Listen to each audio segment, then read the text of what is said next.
This is KTVO's Good Morning Heartland.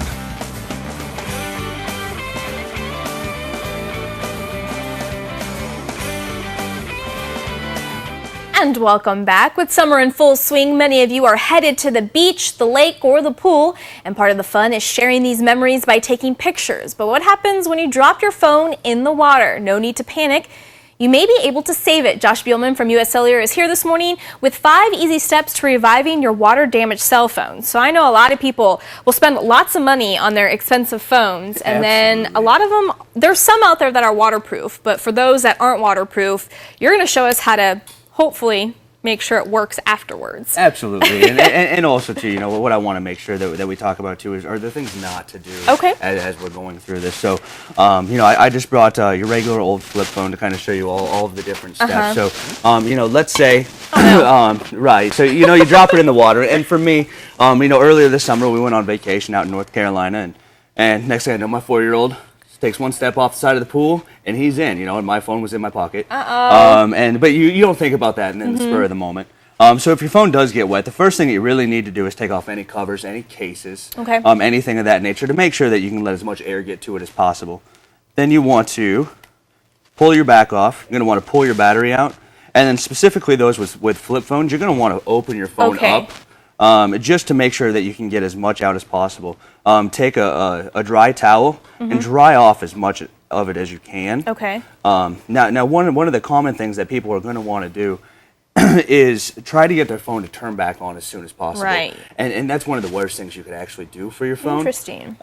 Just because if you go to plug it in, or if you go to put the battery back on and turn it on, if that board's still wet, you could really start shorting things out. Yeah, and probably just fry it all together. Absolutely. Okay. And so, and as you were talking about, you take a lot of pictures over the summertime, things of that nature. And so really what we want to do is make sure we can get that phone turned back on so we can retrieve all of those pictures. Okay.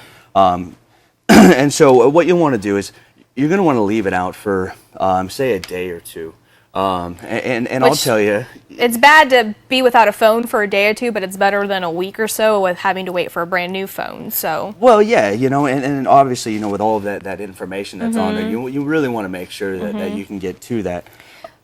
You don't want to use a blow dryer, though. You do not want to use a blow dryer. You don't want to set it on a heater, a microwave, put it in an oven. Nothing to speed up the process because it'll actually damage it, right? It will actually damage it. Now setting it in front of a fan would actually be okay. That will kind of just help that water flow through. Okay.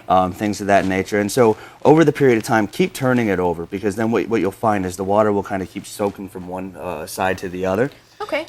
And then you obviously want to dry everything else off too, the battery and all that other stuff. Now, do you want to keep turning the battery over back and forth? Or? Not necessarily. Really what I do with that is, just really dry it off. And then one of the things I did when I was in North Carolina was just kind of cover it up. Okay. And then just kind of keep dabbing it just to make sure I was getting all of the water out of it. Okay. And then, like I said, wait a couple of days. I know, you feel lost without your cell phone, but yet you would feel more lost if those pictures and all of that were gone. Okay. So what's another tip that we can do when we are out, whether at the lake or something, and we don't have, I know that there's a lot of waterproof cases out there and stuff, but what if you don't have that? What are some other ways you can protect your phone from the water? So simple, and I had actually learned this from somebody I was out riding on a boat with. If you take your phone, say while you're out on the boat, out on the lake, whatever, put it in a Ziploc baggie. I'm going to tell you, Ziploc stands by their word, and they're very, very sealed. So if you just put the phone in a Ziploc baggie, ironically, you can still use your phone. You can still take pictures. Yeah, look at that. I didn't even think about that. And works really, really well. And then, obviously, if you need to pull it out for whatever reason. Right. What about Tupperware? I heard Tupperware is pretty good, too. Honestly, I've never used Tupperware. I would imagine it would work But I feel like this is a lot more convenient. Oh, yeah. Because the gentleman I was with, literally, it was kind of neat. Just kind of pulled it out of the console of his boat, and I was like, look at that. That's a brilliant idea. And it doesn't take up any room, so if you wanted to fold the plastic over like this, you could do that as well, and then either stick it back into your swim trunks or into a bag that you have at the pool or anything like that. And then if anything splashes, it's protected. Fantastic. So what we'll do is we'll post all of this on our website at heartlandconnection.com, because these are great tips, especially the whole, if you did drop it in water, what to do and what not to do, obviously, as well. Absolutely. Thank you so much, Josh, for coming on. What we'll do is post everything on heartlandconnection.com, and we'll be right back.